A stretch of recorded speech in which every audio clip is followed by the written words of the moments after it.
Dominic Andreoli, welcome to the show. Thanks for having me. You're part of Florida Cell now. You're the CEO and co-founder. I've seen that you guys have been helping out with foreclosures, helping out with some messy probate situations, and even helping families after hurricanes. How did you get started with Florida Cell now? Yeah, while I was in college, I was studying finance. I was looking for a job, and with a lot of those opportunities, just a lot of corporate America, typical 9 to 5. For me, I think I'm more of a creative person and I don't like to have a ceiling towards what I can accomplish in a year or at a particular job. I got into looking at other entrepreneurial aspects, and wholesaling real estate came across my radar. I started doing what you typically do, which is driving for dollars, trying to look for opportunities. And eventually I got one. I brought it to someone who I had seen on Facebook was actively closing deals. And I brought him the deal. We closed it out, got it assigned, and he brought me on as his lead manager. So I figured out the ropes. And then after college, I was supposed to work at a bank in the finance world, and I decided this isn't for me. So I quit my job there and went in on starting my own company full time, which became Florida Cell now. So started actively closing some deals, and a buddy of mine joined me. He quit his job and we went all in together. So we started by pre-navigating neighborhoods on Google Maps. If you've ever seen those yellow typical plastic bandit signs that say "We buy houses cash," we would pre-navigate, and then in the early morning hours would put out those signs. And then for the rest of the day, we'd go to a coffee shop or a local spot and just cold call all day long for hours and hours. So it was truly the definition of sweat equity. And over time, we started closing deals, accumulating capital. So we started to hire with cold callers, domestic salespeople. And now in 2025, we've got 23 people on our team. So we specialize in probate, like you said, messy title deals, and we've pretty much seen it all. So it's been quite a journey. It definitely sounds like it, especially coming out of college. You had the chance to go be a banker or do your own thing and set yourself up for success. And it sounds like you really put your head to the grindstone there. What's the hardest deal that you've had to work through at this point? There's so many of them that are difficult. It depends on really what angle you look at it. Is it a contact situation where the family doesn't even know if the person's alive? That's been a situation. I would say the hardest one that we've ever dealt with was there was a seller who was in prison and he was the heir, and it needed to go through probate. And so it also had a upcoming auction that was like right around the corner, and other attorneys had told, I guess, his family and him, this is impossible. So getting probate docs signed and getting in and out of a prison to facilitate that was really difficult. So we got it done. We got the probate done, and then we worked with an attorney and we stalled the auction successfully as well and closed it. I would say that one's up there. Um, as far as maybe the most memorable deal we've ever closed, our office is based in Naples, Florida. I don't know if a lot of your viewers are familiar with Naples, but it's a very luxurious market. So there's not a lot of distress or motivation. So if you get a deal in Naples, it's typically one that you want to take down. So we had a situation where this property was on our radar because code enforcement kept flagging it. And so we did our research, come to find out the owner was a lady that had passed in 2019. So we started naturally calling her relatives, nieces, nephews, grandchildren, and we found out that she had one son who would have naturally been the heir, but no one in the family knew where he was. They didn't know if he was alive. He just essentially disappeared.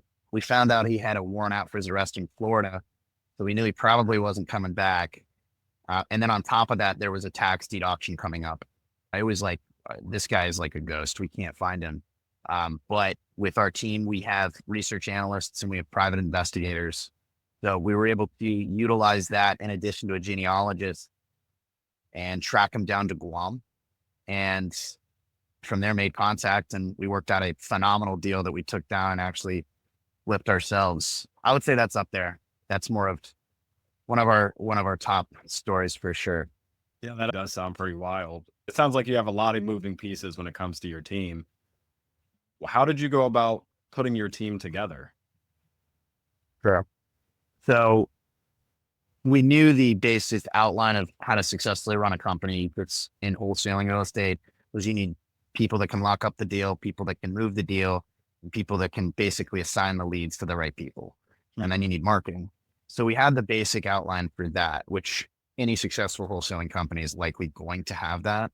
But over time, we found out a lot of our data has such good prospects and so many opportunities that would make sense. You have to do the extra mile building out a family tree of doing extra due diligence. So I coined the term intuitive deal, and we created an intuitive deal department, which is basically we have this data and we know we've marketed to it either through cold calling, direct mail, what have you, and we still cannot make contact, but we're looking at it and it looks as though this is a really good opportunity if we can just make contact. Maybe it's pre-probate, meaning somebody died and it's been vacant, and there's utility liens and there's code enforcement liens, and now there's a tax auction coming up, various things like that. So you say to yourself, if I can just make contact, there's a 90% chance this is a deal. And that's where 99% of people give up, is if they can't make contact. They don't do that extra mile. So we put this department together and put research analysts in place, and then hired the private investigators on our team as well to make contact. So that was the added bonus we incorporated into the company structure on top of what normally works for any company. That was our, I would say, outside of the box approach. And those deals historically have been our big deals. Those are typically what we refer to as whales. They're minimum 6-figure assignment deals. I think that's pretty innovative and pretty crucial. You saying that when people can't find a solution to the problem, they give up and walk away. You guys have found that way to actually get in touch and make the real money that people are missing out on. So kudos there. That's very innovative. I don't hear about many people using a genealogist. So how Mhm. did you have the idea to start implementing that in your business? Yeah. So, like I said, we're in Florida. So there's a lot of probate situations. There's a lot of baby boomers that own so much of the real estate wealth. And now we're getting to that part of society where they're passing away. And so they're leaving all these assets to heirs. And if you're an heir, hopefully you only have to deal with probate once or twice in your entire life. So we found that a lot of people don't know how to navigate that. So that's been a really big plus for us. But as far as the genealogist aspect, we found that a lot of these people that have passed, it's not so clear cut and dry that they just have a son or a daughter or a brother or a sister. Sometimes they don't have anything, and you're tracking down cousins in this extensive family tree. Unless you're a genealogist, it's really difficult to build that out. We're talking cousins 2 or 3 times removed. So it was our idea of, okay, we need a genealogist to help us put this together so that we can have an idea of the family tree. And now we have a starting point of who to try to go after, who to try to make contact with and inform them that, hey, there's this asset in the state of Florida that you may or may not be aware of. You may or may not even know that this person that passed is your cousin 2 or 3 times removed. We can help basically put this through probate and solve all the subsequent title issues. Are you interested? So yeah, that's really just through trial and error and experience, we found that it was a necessity. Getting started in probate, did you guys have any help along the way, or was it just like you just said, trial and error? So really, the first deal we did, I had known and had connected with somebody that is a probate attorney. He works very closely with us. We built a phenomenal relationship. We Mhm. brought him that opportunity on the first go around, and he mentored us in a way of what to look for, what we need to do. So that's really how we were able to figure it out and put the puzzle pieces together. It was a learn by doing situation as opposed to doing extensive research and then doing it after. We just jump right in. Yeah. Gotcha. So you're doing flips, you're doing some wholesale. Do you have anything else going on? Yeah, so we are actively looking to lend. Up until recently, I was the sales director of our company, and that involved me kind of being in the weeds and not allowing me to focus on the long-term vision for the company. Hmm. So several months ago, we hired a sales director who's doing a phenomenal job. So again, that's allowed me to focus on vision, strategy, growth, and really just the overall traditional CBO role. So with that, one of my prerogatives for this year and beyond is to diversify our revenues. And through that, we're looking to get into lending on real estate transactions. We're looking to lend on earnest money deposits, double closed transactional funding, gap funding, and first position private money loans for fix and flips, and so on and so forth. So we're actively trying to build out that clientele basis, build those relationships with people in the real estate world, even help people that have a deal they need funding on. If they want to do a double close, help them get the buyer. My long-term vision for the company is ultimately to be a one-stop shop for investors where not only can we provide them with a phenomenal real estate investment opportunity, but we can also help lend on the deal if they need lending and provide the funding to facilitate it. The earnest money deposits, the other short-term transactional lending, I think most people have a grip on those. Could you explain what gap lending is? Gap lending is essentially where you're filling in the gap. This person had a private money lender, or they had a hard money loan. Any traditional lender is really only going to fund up to a certain amount, because if they have to take the property back in the event that the borrower defaults, they want some extra money there so that they can fire sale it and still make a profit. Also, when you're doing the rehab, you really have to pay for the work up front. And then the lender goes and they send out an inspector to make sure you did the work, and then they pay you a draw. So you still have to have the money up front. That would be another example of a gap funding. It's really any gap in the amount of money needed that maybe the original hard money lender or private money lender wouldn't cover. And this borrower needs that extra amount to facilitate it and get the project done. Typically, gap loans are a second position lien, whereas the principal private money lender, hard money lender, would be a first position. So it's a little bit riskier, and a lot of lenders don't typically do that. But that's why we're taking a more outside of the box approach with our lending company, as opposed to a lot of other lenders. Obviously, we have to underwrite the deal and make sure that in the end of the day, it makes sense financially for not only ourselves, but the borrower. But typically, we'll look at just about anything. And like I said, we're really actively trying to increase being able to help other investors and flippers with those fix and flip loans. When you say out of the box scenario, what do you mean by that? Typically, you have to get a little creative. Like I said, it's not every day somebody's going to look for an earnest money lending situation. A lot of lenders won't even do that. Just any lending situation, sometimes on creative finance deals too. It's anything that isn't just a straightforward, hey, this is a fix and flip opportunity. Here's the money I need. Sometimes, like I said, gap loan funding, in my opinion, is also outside of the box, because most lenders won't do it. Anything that is not traditionally in that cookie cutter structure for a lender, I consider that outside of the box as a lender's approach. Gotcha. Yeah, that makes sense. There are a lot of things that institutional lenders just won't touch. Right. Whereas the need for private money and hard money and all these other avenues. So I definitely think it's good that you guys are seeing that niche that's needed and are moving to fill it.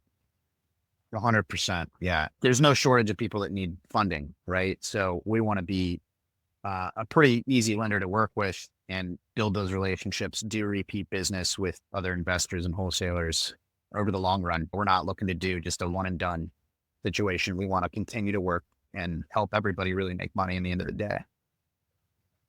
So with the flipping and the wholesaling going on, I'm sure you guys still have your plate full. How did you make that decision that, hey, it's time to pivot into lending? Really just seeing a ton of opportunity in that space and to diversify our revenues is, I think we've really got the wholesale game down pat, and we're actively trying to continue to improve it. One thing I'll touch on that I think is really important is when your entire business model is just based off of strictly assignment cash deals, it can really limit what you can do as a business, because a lot of those deals require enough equity. They require the perfect storm, and they're needles in a haystack. But not only that, they're problematic. So when your entire business model is based on problematic needles in a haystack, they can blow up on the 11th hour. Things can get pushed back, and it can really put a damper in your overall company. So one of the other initiatives we've decided to do is diversify all of our exit strategies. Not only are we doing assignment cash deals, but we're also doing short sales. We're doing novations. We're doing creative finance, subject to type situations, really anything, any way we can help a seller. Some people think, oh, I owe 500,000 on my mortgage, but the house is only worth 300. That's the end of the world. There's always a solution to every type of problem. It just requires the person working with them to be educated enough on all those different scenarios. So that's one aspect of it, is those exit strategies we're diversifying. And then the lending, it ties right into that as far as diversification. But even more importantly, it really allows us to continue to build strategic long-term relationships with other people in the industry, other private money lenders. We have relationships with a ton of people with private capital, and also building those relationships with other borrowers, wholesalers, investors, funds. So we've been really connecting with a lot of funds that are doing a good degree of volume month to month. So it just opens up a lot of doors in the industry to make some really good long-term connections, in addition to meeting our goals of diversification. When it comes to diversification, what's your take on risk management? Yeah, as far as risk management with our wholesale operation, we typically like to be conservative, just because the market's ever changing, and sometimes it changes almost overnight as far as the market goes. And we don't want to waste anybody's time. A lot of other wholesale companies, I think, sell a lot of sellers that pitch, and they give them unrealistic numbers that don't make sense, given the fact that the house needs a new roof, the interior needs to be completely gutted, there's $50,000 in liens. And so it puts a false sense in the seller's mind of what they can get. And then it wastes everybody's time when it blows up on the 11th hour. So we like to be conservative, not only to just do good business and do what we say we're going to do, but also with our margins. And in this industry, anything can happen at any time. So when we underwrite a deal, we like to be conservative. We're not looking at new build that just sold completely fixed up 2025 standards and comparing it to a 1975 house that needs a ton of work and saying, oh, that's a comp right there. That's what this house is worth fixed up, because that's just not the case. So we try to be as analytical as possible when we're doing our comps and when we're doing our rehab estimates. And that's really the case across the board, not only for when we structure a wholesale deal, but also when we underwrite a loan that we're going to give out. Right. And I think that's useful because the borrower needs to be educated so that if one lender doesn't do it, they know, hey, this is probably not as good of a deal as you thought. And if you take out the loan, it's going to really affect you, and you're going to have a lot of stress because you're on a sinking ship that's just not a deal to begin with. Like, it's being super conservative, but also super analytical and realistic at the same time. I think that piece about helping the borrower understand why it's not a deal is pretty huge, because I see a lot of, hey, can we do this type of loan? And it's just no, underwriting says no. There's not really a real answer behind it. And so there's no way that they can go and fix their deal and then bring it back to actually make progress. 100%. Well, and not only that, if we can educate the borrower to know what to look for, or maybe what really was not correct on this particular deal, that educates them to come back on the next deal and understand, hey, this is actually a deal. Can you look at it? Can you underwrite it? And it helps them. And it also helps us long-term in that business relationship. So I think that's super important.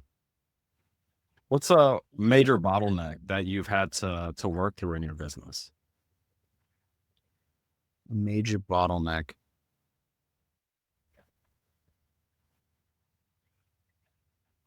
When you're dealing with some of these delicate probate situations, it's a very different conversation than simply, hey, are you the owner of 123 Main Street? I'd like to buy your house, right? you're not going to have success approaching it that way. So at the beginning, it was a bit of a bottleneck, but over time, we had to take a different approach of, hey, are you related to Mr. John Smith? Yes, who is this? I piqued some interest. And these are people, a lot of these people, they're hard to contact as is. So you have to get them to respond to a text message, but you have to do it in a way that it piques their interest and you don't sound like everybody else. And you're not just, hey, I want to buy your house. So it's taking it from an approach of, hey, we're building out this family tree. We believe that you're related to Mr. John Smith. We'd like to discuss some additional details about some assets that you might be entitled to. And that typically gets people wondering, because I guarantee you, if you or I get a text saying, hey, are you related to so and we're building out this family tree, chances are you're going to respond. Be like, you piqued my interest. I want to know. Whether or not you want to do the deal is irrelevant, but you want to know at least what's going on here. What's the background of this situation that's causing you to reach out to me?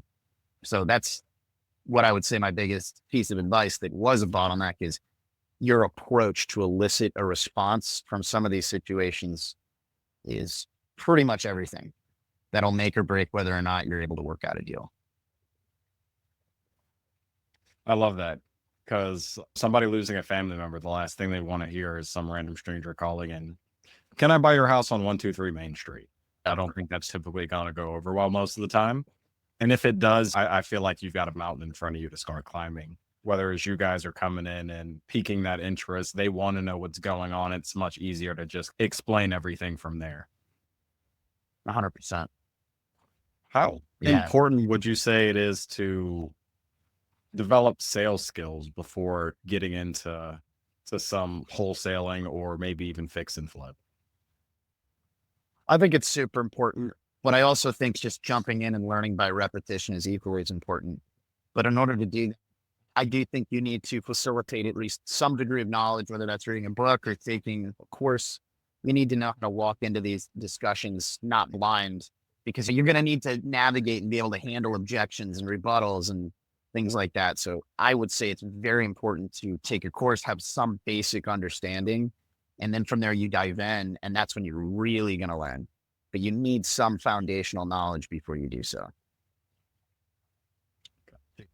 I also think customer service skills, especially in this industry, is important, because we're not selling a product or a service. We're solving a problem, and we're pitching to someone how we can solve that problem. So you have to navigate that very carefully and have a sales approach with customer service driven mentality. I forget who I was listening to, but they mentioned that customer service was actually their strongest sales department, because they are, as the name suggests, serving the customer. They're trying to figure out what's wrong, how they can fix it. And they're really sitting there to bridge the gap for new customers coming in who just have questions, or maybe customers that have had some kind of issue and just need some help.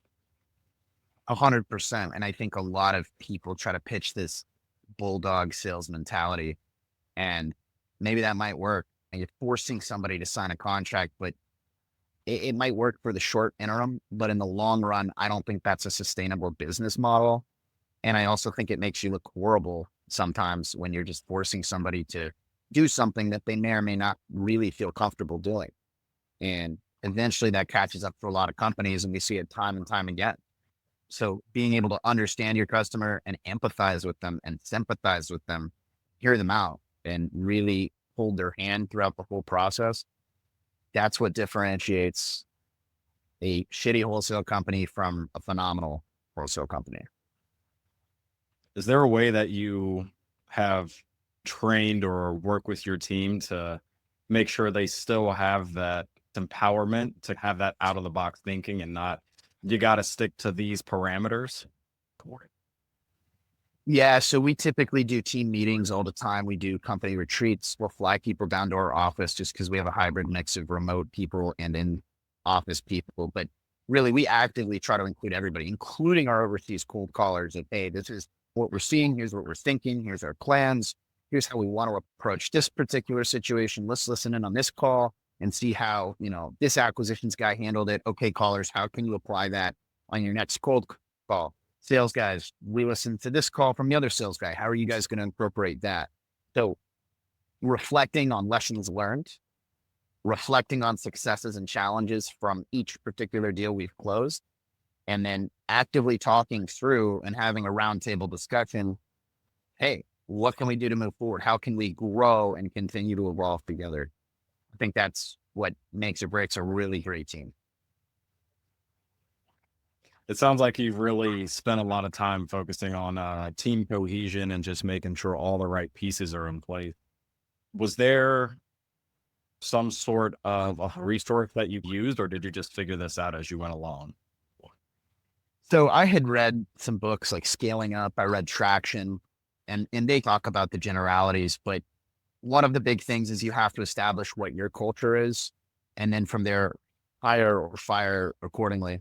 So when we hire, we make sure that a lot of these individuals really mesh with what our culture is, which is, hey, we're hungry, we're driven, we're going to be perspicacious, but we're also going to be ethical. We're going to do good business. We're going to do what we say we're going to do, and we're going to deliver results. So over time, it just happens. And we started hiring, and naturally, a lot of these people just fit into this culture.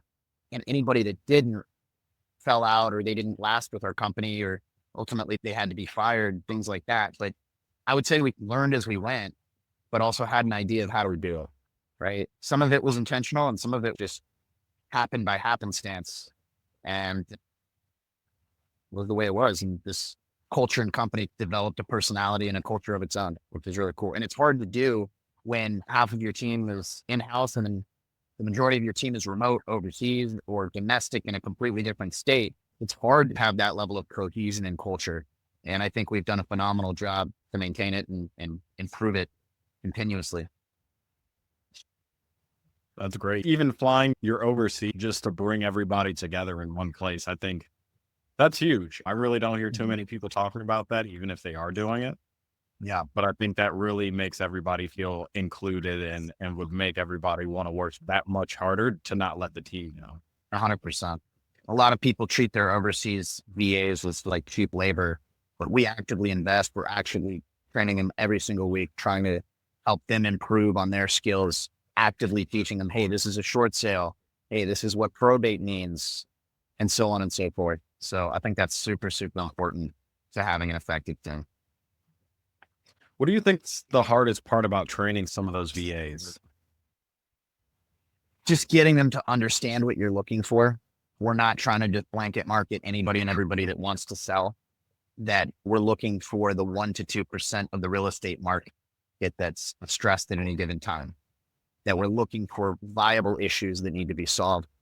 And then over time, they can naturally hear when they talk to a seller, this person's distressed, this person's motivated. You develop a knack for understanding what that sounds like. Gotcha. Time and repetition. It sounds like. Correct. Exactly. Exactly. So where do you see Florida sell now, 5 years from now? So 5 years from now, ultimately, I want us to be in multiple states. We're still perfecting everything in the state of Florida, but ultimately, I want us to be in states like Texas, Tennessee, Ohio, maybe Colorado, different markets that we're actively researching. And then on top of that, we want to build our own real estate portfolio. We take down some of our deals, but I want us to actively be able to continue to grow a real estate portfolio and give people that are with the company an ability to have shares in that portfolio. People that are with us as a long-term candidate that have helped the company grow. We want to reward them and pay it forward by allowing them to be in something like that. So to answer your question in a nutshell, yeah, multiple states, and we're actively building a massive real estate portfolio and holding company. I think that's fantastic. When it comes to choosing the states, was there a certain criteria where you focus mostly maybe wholesaling in this state or lending in this state? Was there some kind of that involved? Not necessarily. I think one of the things is looking at markets that match what we're looking to do. Another thing that I'd like us to be doing in 3 to 5 years is getting into big development opportunities, sourcing massive acreage and doing a syndication or a partnership with a big developer to put a project, whether that's commercial or multifamily, whatever the case is, on that property and partner with them So a state like Texas would be ideal because there's a ton of vacant land opportunities out there, and also places where there is this generational transfer of wealth that we're seeing in Florida, where there is a good demographic of baby boomers that are passing and they're leaving their assets to their heirs. So things like that, things that match what we're actively doing, but things that match some initiatives and agendas we have for the future. How are you able to communicate this vision that you have so that everybody is able to understand it on your team? We do our team meetings, and that's one of the things is we reflect on the past, but also talk about the future. So communicating that so everybody's bought in, everybody sees it, honestly is important. Every year we do an end of the year recap and we talk about, hey, this is where we're going. And then at the beginning of the year, we say the same thing, but also actively reinforcing and stating that vision on these meetings is how we get everybody bought in and everybody on the same page, driving towards the same goal. Very interesting. You're already 5 years in the future planning these large construction projects and whatnot. And I think it's very helpful to be able to communicate that vision effectively to make sure that your team is on board and knows their roles, how it benefits the team, how it benefits the company in the long run. 100%. 100%. Do you have a process for overcoming setbacks, roadblocks, any of that? Really, my business partner is good at the data, the analysis. And so I think reviewing that and then, actively talking through with the team, hey guys, where are you guys seeing bottlenecks? The best way to do it is you have your key performance indicators or KPIs. You review that every single week or every single month or every single quarter, and you see what the trends look like and see if things are going downhill or uphill, and then making adjustments as needed. But really, the best way to do that is, like I said, twofold: getting feedback from the rest of the team, using your KPIs because they're performance indicators. They're indicating where there is a bottleneck or where you're seeing success. And then I think third is when you've been in business for a good amount of time, you develop a knack for kind of seeing, hey, there's something going on here that we need to fix or tweak. It becomes second nature after an amount. It's like working out. You start to develop that muscle or savviness towards whatever aspect of business that you're in. Are you still dealing with imposter syndrome from time to time at this level? Sometimes, yeah, it's hard to realize like where we were and where we're at now. And sometimes, yeah, you do experience that. It's hard to be like, man, I can't believe we built this. It seems like a fever dream. Time flies. And you also feel like, man, I can't believe we have 23 people on our team and we're doing what we're doing. So yeah, it happens from time to time, but then you have to give yourself a pat on the back and say, hey, we work towards this. We're legitimate and, we're going to continue to grow and grind and hustle and become better and better. I love that because that can, just from hearing where you started for where you are now and the growth that must have happened during that period, I feel like sometimes you might look at your team and you're like, wow, yeah, we put this together. And then other times you're like, wow, this is scary. It can be overwhelming at times, for sure. But we've got a great team. So that also definitely helped to alleviate some of that. Do you have any daily routines or habits that kind of keeps you in that focus state? I get up at 5:30 a.m. I go to the gym, reflect on how everything went. And then I'll get to my office and either the night before or the day of, I'll write my agenda for the day. Typically, each day is a culmination of a couple of weeks of just planning meetings that were set up, things like that. But I also journal. I like to reflect and look at where we were, where we're going, where we're at, what I'm grateful for within the company and in my personal life. And I think when you do that and take a step back from the day to day, it really helps you plan and understand things and have a certain degree of mental clarity, which obviously helps you attack things much, much better than if you just went at it with day to day, whatever happens. Was the journaling thing something that you stumbled into, or how did that come about? But a lot of successful people I look up to, they have talked about journaling, and you'll look into it. I believe in the law of attraction. And I think when you journal what you're grateful for and what you're looking to do, It puts a certain light that isn't otherwise there. And I think that's super, super helpful. But like I said, you listen to a lot of people that are super successful. They'll say, hey, they journal and they do different things like that. Success leaves clues. Correct. Exactly. Speaking of people in that mentorship role, yeah, if you could shadow anybody for a day, who do you think that would be? Elon Musk for sure. I don't know how he does what he does. It's incredible. He's just got so many different things that he's doing. I just question, does the guy sleep?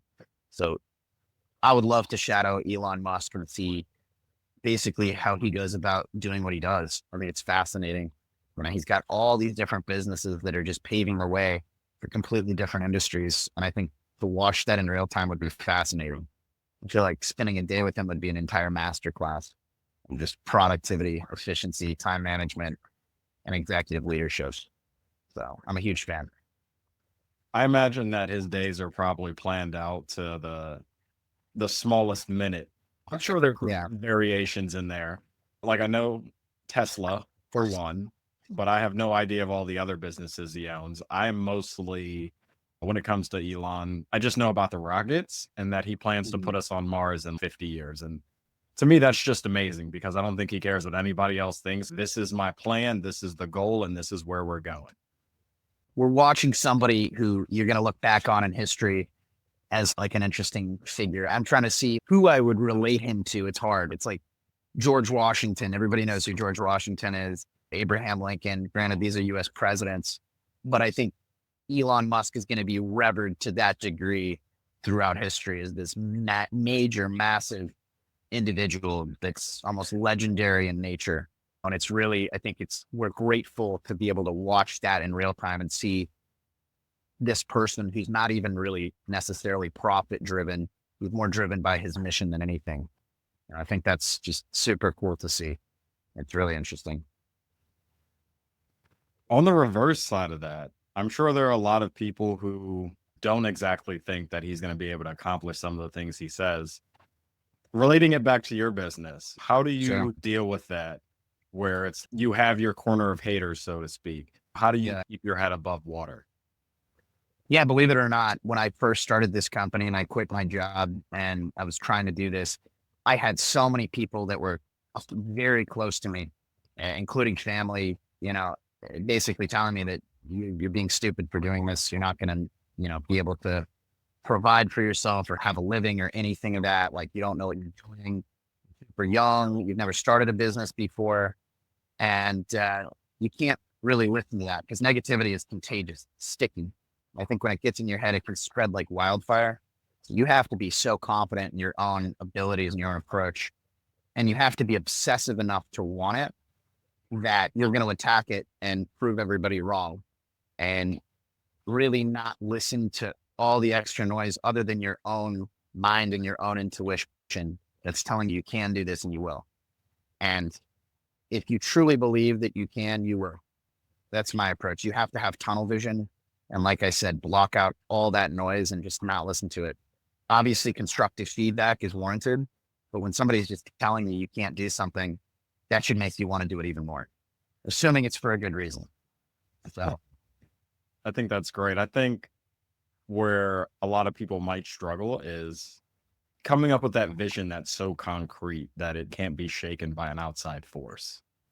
So when did the vision kind of solidify itself for you? I would say in the last 1 to 2 years, because up until that point, we had been actively building. And when you're actively building, you're not necessarily focused on the next 5 to 10 years. You're focused more so on how do we get a deal? How do I structure this company? How do I find the next hire to fill in this part of the role? You're caught on the day to day, so to speak, you're caught in the weeds. And you have to remove yourself from that in order to focus on the vision. And it was once everything was hired out, everything was relatively automated, that I was able to take a step back and say, okay, this is where I want us to go. This is what we need to go. How did you realize that it was time to take that step back?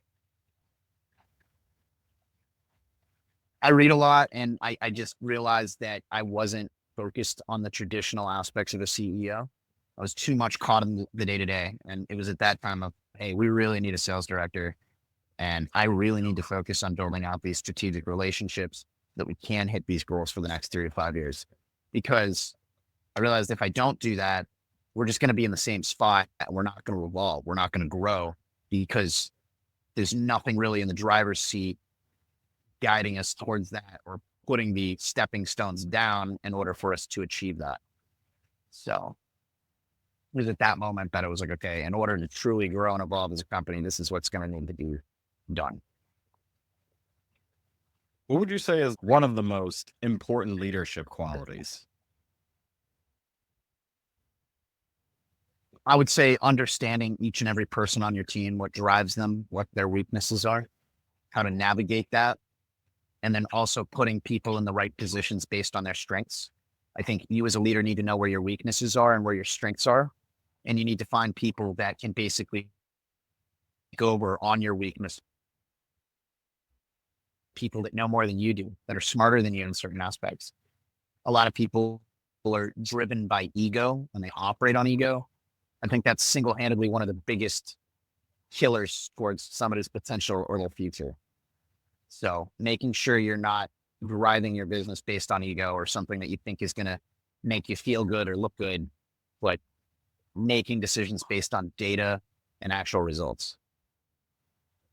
Being able to pull the feelings out of it and just focus on the facts.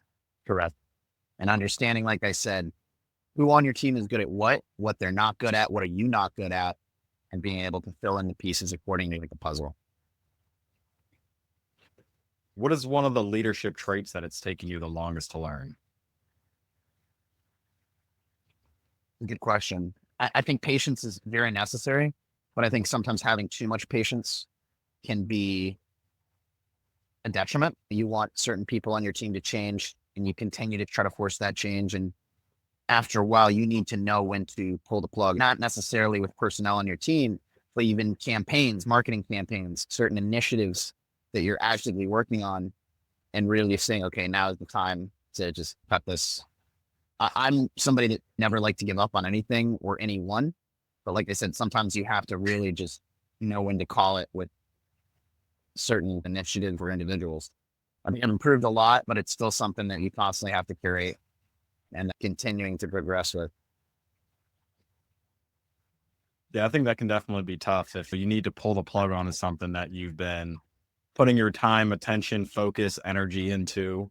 Would you recommend having someone else looking from the outside to see when you should pull back? Or how would you go about?